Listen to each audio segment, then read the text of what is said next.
What would you do if your neighborhood HOA decided your backyard was no longer yours? Imagine waking up one day to find strangers lounging on your patio, grilling burgers, and cannonballing into your private pool like they owned the place, all because someone else decided your property should be a community resource. Ethan Carter never thought he'd have to ask himself that question. His home was his sanctuary, his backyard a quiet retreat from the chaos of the world. He had worked hard for it, poured time and money into making it perfect, a small oasis of peace away from the demands of daily life. But peace, as it turned out, was fleeting. The afternoon sun shimmered off the still water of his pool as he leaned back in his chair, sipping a cold glass of lemonade. Ice cubes clinked softly against the glass, the perfect soundtrack to a rare moment of tranquility. That is, until the sound of heels clacking against the pavement shattered the calm. "We need to talk." Ethan sighed, already knowing who it was before he turned his head. Karen Harrington. HOA president, self-appointed guardian of neighborhood morals, and the single most entitled woman in existence. She stood at the edge of his patio, arms crossed, platinum blonde bob perfectly styled beneath an oversized sun hat. Even without looking at her face, Ethan could feel the smugness radiating from her. "Afternoon, Karen," he said, taking another sip of his lemonade. "What's the problem this time?" Karen let out an exaggerated sigh, as if she had been burdened with a great and noble duty. "Ethan, we've had a meeting. A serious discussion. And quite frankly, it's time you start being a team player." Ethan raised an eyebrow, waiting for her to get to the point. "Your pool," she declared, gesturing with a sweeping motion, as though revealing a grand vision. "It's too big for just one person. While the rest of us are sweating in this heatwave, you're sitting here hoarding this luxury all to yourself. It's not fair, Ethan. It's just selfish." Ethan blinked. "Excuse me?" "You heard me," Karen said, her voice carrying that signature tone of authority she used whenever she wanted to steamroll someone into submission. "The neighborhood agrees, your pool should be a community resource. This is about fairness." Ethan almost laughed. Almost. Instead, he leaned forward, resting his elbows on his knees. "So let me get this straight," he said slowly. "You, an HOA president, are telling me that my privately owned pool is now, what? Public property?" Karen scoffed, as if his resistance was some kind of childish tantrum. "Ethan, don't be difficult. You're part of this community, aren't you? It's only right that you contribute. Besides, it's not like you use it all the time. We've all talked, and the decision has been made." His interest peaked at that last part. "We?" Karen smiled, satisfied, like a teacher finally getting through to a slow student. "Yes, we. The HOA and several key members of the neighborhood. We had a vote, and it was unanimous." That was an interesting choice of words, because Ethan had never heard about this so-called vote. She was lying. And yet, she stood there, completely confident, as if she truly believed she had the power to rewrite reality itself. Ethan exhaled slowly, setting his drink down with deliberate calm. He could shut this down immediately, could remind her exactly where her HOA authority ended, but where was the fun in that? No, he wanted to see just how deep she'd dig this hole for herself. So he leaned back, stretched out, and gave her an amused nod. "All right, Karen," he said smoothly. "Let's see where this goes." Ethan didn't have to wait long to see how far Karen would take her delusions of power. Less than an hour after their conversation, the first uninvited guests started arriving. At first, it was just a couple of unfamiliar faces cautiously stepping onto his property, as if testing the waters. But that hesitation didn't last long. By the time Ethan returned from inside his house, his backyard had transformed into a full-blown neighborhood event. Lawn chairs were unfolding across his patio. A portable speaker blasted pop music, drowning out the peaceful afternoon. Coolers lined the edge of his pool, beer cans cracking open like celebratory fireworks. Someone had even dragged over a folding table, where a group of women sat gossiping as if they had just been invited to a Sunday brunch in a country club, except it was his backyard, and he had invited no one. And at the center of it all? Karen. She moved through the chaos like a hostess at her own private resort, directing guests to make themselves at home and personally handing out drinks. Ethan leaned against the doorframe of his back patio, arms crossed, watching the insanity unfold with silent amusement. His eyes flicked toward the gate. Locked. His jaw tightened slightly, realization settling in. Karen hadn't just invited people over, she had actually tried to cut him off from his own backyard. He let out a slow breath, resisting the urge to burst out laughing. It was so absurd, so deeply entitled, that part of him wanted to see just how much further she would push this insanity. So, instead of confronting her immediately, he walked toward his lounge chair, brushing past a man he did not know, who had the audacity to raise a beer in his direction like they were old friends. "Man, this is great," the guy said, settling into Ethan's patio chair. His patio chair. "Can't believe Karen pulled this off. Figured you'd be more territorial about it." Ethan sat down across from him, giving a polite, thoughtful nod. "Yeah, it's interesting." And it was. It took less than 30 minutes for the situation to spiral further out of control. Someone had set up a full barbecue station on Ethan's patio, smoke curling into the air as a man flipped burgers on his grill, a grill he distinctly remembered being locked in his shed. Another woman wandered toward his house, peering inside through the glass door before casually trying the handle. Ethan sat up slightly, watching her curiously. She hesitated just for a moment before pushing the door open and stepping inside. That was where he drew the line. He stood, adjusting his watch as he walked toward the back door. "Hey!" The two women standing near the entrance froze. One let out an awkward laugh, still halfway inside his house. "Oh, Karen said it was fine," she offered weakly, her hand still on the doorknob. Ethan's eyes flicked toward Karen, who was too busy basking in the attention to realize her little empire was about to collapse.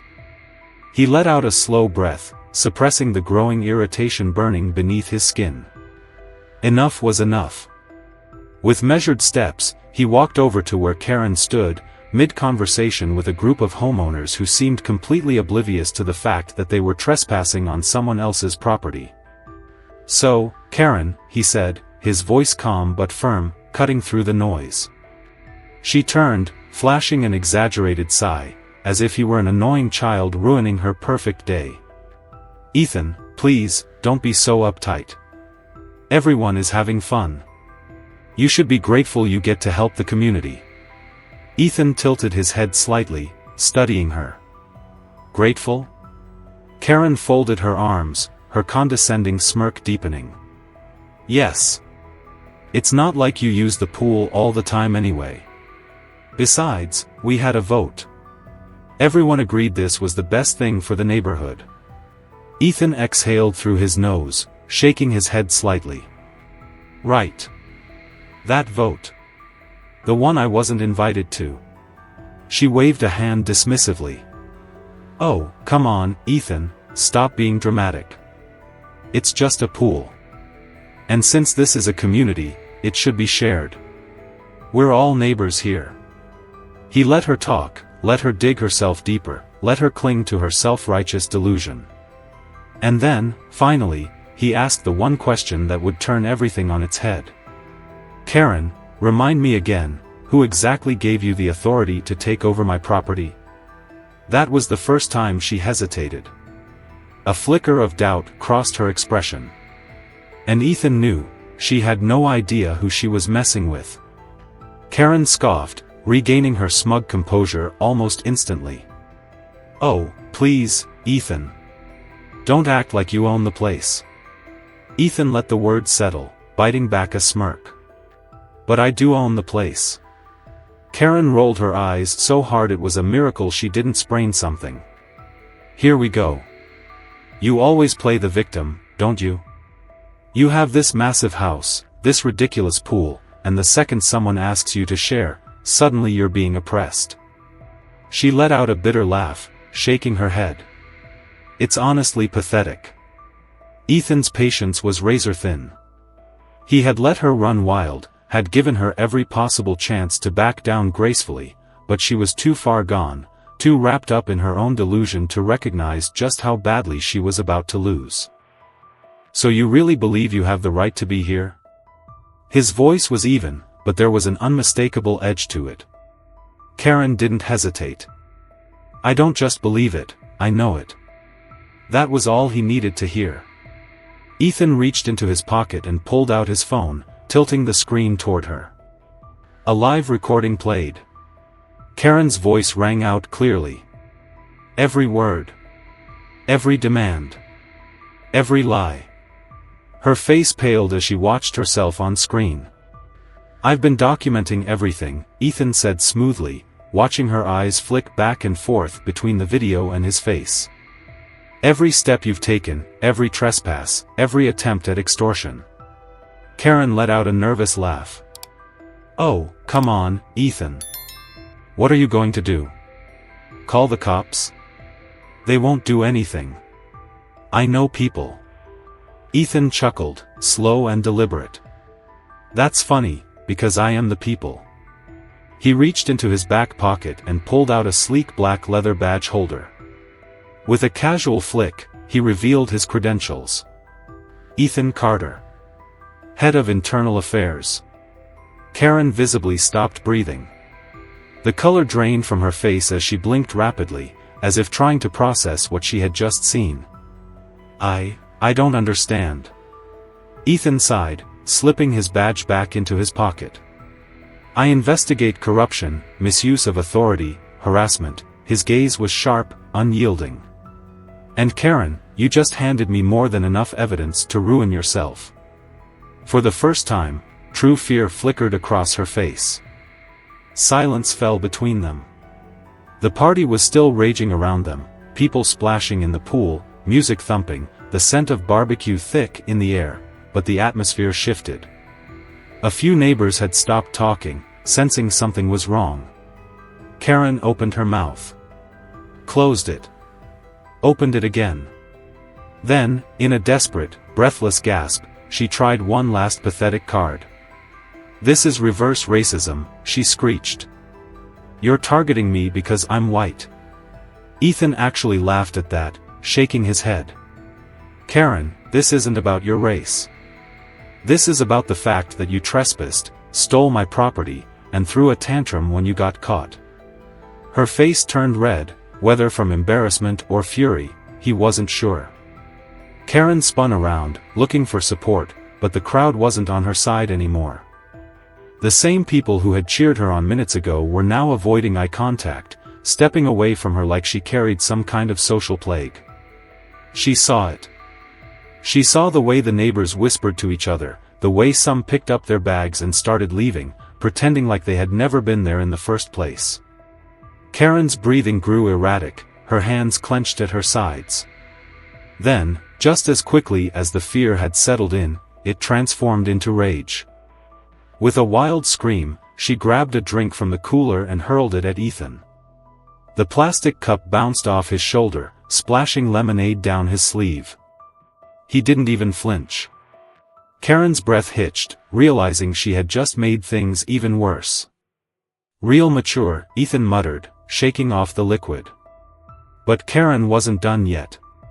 She grabbed a pool float and launched it at him. It barely made it halfway before flopping uselessly onto the ground. Then, in a final, childish act of desperation, she stomped her foot, face twisted in a furious grimace. You can't do this to me, she shrieked. I know people. Ethan's expression didn't change. And now everyone knows you. Karen's chest rose and fell in rapid, shallow breaths. She was spiraling. Ethan could see it, the moment she realized she had lost. The moment she understood that her little power trip was over. The sound of tires rolling over pavement cut through the stunned silence. A security vehicle, marked with the neighborhood patrol's insignia, pulled up to Ethan's gate. The last few stragglers, the ones who had lingered in the hopes of more free drinks and an afternoon by the pool, exchanged nervous glances. Some quietly grabbed their bags, others made a not-so-subtle retreat toward the street, suddenly pretending they had just stopped by and hadn't been part of Karen's little hostile takeover. The doors of the security car swung open, and two uniformed officers stepped out, moving with calm authority as they entered the backyard. One of them, a tall man with a buzz cut, took in the scene with a practiced eye before nodding toward Ethan. "Mr. Carter," he greeted, his voice clipped and professional. "We received your report." Karen whipped around, eyes wild. "Report? Report for what?" Ethan didn't answer. Instead, he simply turned toward the nearest officer and gestured toward Karen. "That's her." The officer shifted his gaze, his expression unreadable. "Ma'am, we need to speak with you regarding multiple complaints of trespassing, harassment, and unauthorized use of private property." Karen's jaw dropped. "Are you serious? You're taking his side?" The officer's expression didn't change. "We've already received multiple reports about this incident. And the footage Mr. Carter provided is more than enough evidence to move forward." Karen's face went from ghostly pale to an ugly shade of red. "No, no, no. This is ridiculous. I was just trying to make this neighborhood better. Now I'm the criminal?" Ethan folded his arms, watching as Karen's world unraveled in real time. She turned toward the crowd, desperate for backup. "Are you really going to let this happen?" she demanded, scanning the faces of her so-called supporters. "We had a deal. Ethan is the bad guy here, not me." Nobody responded. One of the women who had been laughing with Karen earlier quietly turned away, suddenly fascinated by her phone. A man who had been sitting near the grill quickly picked up his cooler, muttering something to his wife before making a swift exit. Karen watched them slip away, panic creeping into her expression. Her voice cracked as she spun toward the officer. "This is harassment against me. He set me up." The officer sighed, unimpressed. "No one forced you to trespass, ma'am. You did that all on your own." Karen gasped, as if the concept of accountability physically pained her. "This is insane. You know I have connections, right? If you go through with this, I will have you all fired." The officer didn't blink. "Well, ma'am, your connections won't be able to help you now." He reached into his pocket, pulling out a small citation book. "You will receive an official notice for trespassing, property invasion, and harassment. Depending on how you respond, you may be required to appear in court." Karen's breathing grew erratic, her hands balling into fists. "This is a witch hunt. I'll sue." Ethan raised an eyebrow. "With what lawyer?" "You just got blacklisted, Karen." She froze. The reality of it settled in. All those so-called connections? They had abandoned her the second she lost control. No one was coming to save her. Security escorted her toward the gate, but she wasn't leaving quietly. She screamed. She ranted. She stomped her foot like a toddler throwing a tantrum. And then, in one final, spectacular meltdown, she shrieked at the top of her lungs. "I hate this neighborhood." The words echoed through the air, and then, just like that, the gate slammed shut behind her. The moment the gate slammed shut behind Karen, the last remnants of her so-called authority crumbled. The backyard, once a chaotic free-for-all, was eerily still. The few remaining guests who hadn't already fled suddenly found themselves deeply interested in their phones, their drinks, or in casually drifting toward the exit. Within minutes, the party vanished like it had never happened, leaving behind only a few discarded cups, a smoldering barbecue grill, and the faint echo of Karen's final, humiliating outburst. Ethan let out a slow breath, rolling his shoulders back as the weight of the day's absurdity finally lifted. Peace. His phone buzzed in his pocket. He pulled it out and smirked. The neighborhood group chat was on fire. Holy crap, Ethan, you just did all of us a favor. Can't believe she tried to steal your pool. Entitlement at its finest. We never voted for this. She made it up. The messages kept rolling in, each one confirming what he already knew: Karen's reign of terror was over. It wasn't just the security report or the citations that had sealed her fate. It was the fact that she had finally, publicly, humiliated herself. The neighbors who had once nodded along to her power plays were now distancing themselves, realizing that siding with her wasn't just inconvenient, it was embarrassing. Ethan exhaled, shaking his head as he scrolled through the chaos. He hadn't wanted to get involved in neighborhood drama. But sometimes people like Karen needed to be humbled. He stepped toward the pool, dipping his hand into the cool water. The space was his again. No entitled demands, no unwanted guests, just the quiet ripple of water under the setting sun. But as he took a sip of his lemonade, a question lingered in the back of his mind. Had Karen truly learned anything? Probably not. But that wasn't his problem. The only thing that mattered was that she wouldn't be bothering him again. Have you ever dealt with an HOA nightmare or an entitled neighbor? Share your experiences below, let's see who had it worse.